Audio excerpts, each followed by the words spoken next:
आज आपण एका अशा घटनेबद्दल बोलणार आहोत जिथे आनंदाची जागा म्हणजे एक सेलिब्रेशनचं ठिकाण एका क्षणात दुःखाच्या खाईत बदललं. हो.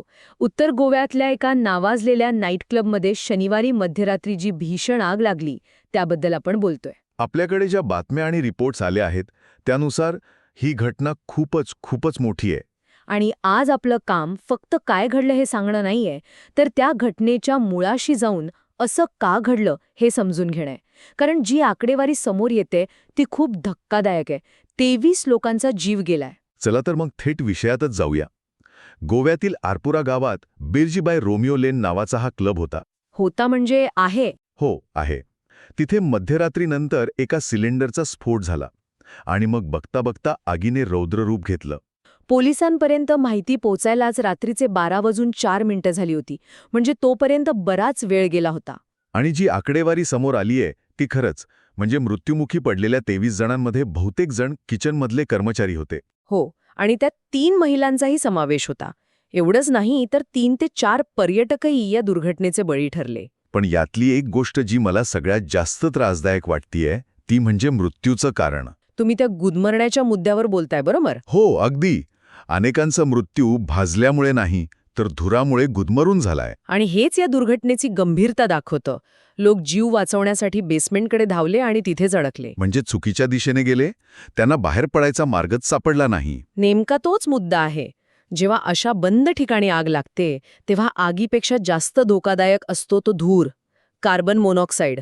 2-3 श्वासही माणसाला बेशुद्ध करू शकतात. यावरून हे स्पष्ट दिसतंय की तिथे सुरक्षित बाहेर पडण्याचा मार्गच नव्हता किंवा त्याबद्दल कोणाला माहितीच नव्हती. म्हणजे बेसिक एक्झिट प्लॅन किंवा इमर्जन्सी ड्रिल्स या सगळ्या गोष्टींचा अभाव होता. नक्कीच. आणि आता प्रशासकीय प्रतिसादही आला आहे. गोव्याचे मुख्यमंत्री प्रमोद सावंत घटनास्थळी गेले होते. हो, त्यांनी याला गोव्यासाठी एक अत्यंत वेदनादायी दिवस म्हटलंय आणि सखोल चौकशीचे आदेश दिलेत.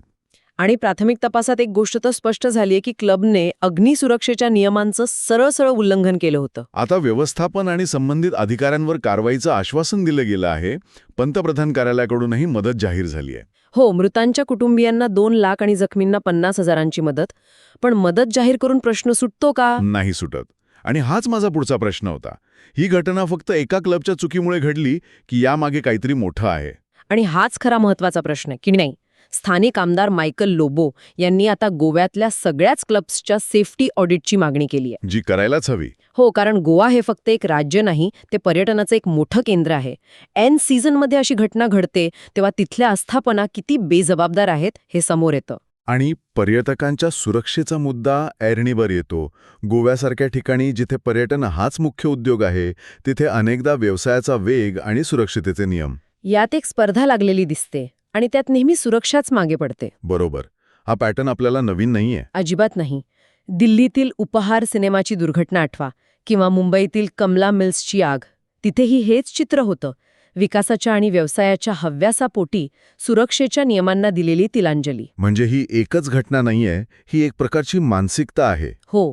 नॅशनल क्राईम रेकॉर्ड्स ब्युरोची आकडेवारी सांगते की व्यावसायिक इमारतींमध्ये लागणाऱ्या आगींपैकी 70% जास्त घटनांमध्ये अग्निसुरक्षेच्या नियमांचं उल्लंघन झालेलं असतं. 70%? हा खूप मोठा आकडा आहे. खूप मोठा. तर मग या सगळ्याचा अर्थ असा आहे की ही एक दुर्दैवी घटना तर आहेच, पण त्याहूनही जास्त ही एका मोठ्या आणि सतत दुर्लक्ष केल्या जाणाऱ्या समस्येची लक्षणं आहेत. अगदी बरोबर. ही पर्यटनावर अवलंबून असलेल्या प्रत्येक राज्यासाठी एक धोक्याची घंटा आहे. पर्यटकांना आकर्षित करण्याच्या नादात त्यांच्या सुरक्षेकडे दुर्लक्ष करणं किती महागात पडू शकतं याचं हे एक भीषण उदाहरण आहे. आजची चर्चा संपवताना एक विचार मनात येतो. आपण जेव्हा आपल्या कुटुंबासोबत, मुलांसोबत अशा लोकप्रिय ठिकाणी फिरायला जातो तेव्हा फक्त तिथला चकचकीतपणा बघतो. हो, पण त्यामागे दडलेले धोके ओळखण्याचा आपण कधी प्रयत्न करतो का? आणि एक पर्यटक म्हणून, एक नागरिक म्हणून आपल्या सुरक्षेबद्दल आपण किती जागरूक राहायला हवं हा प्रश्न खरंच विचार करायला लावणार आहे.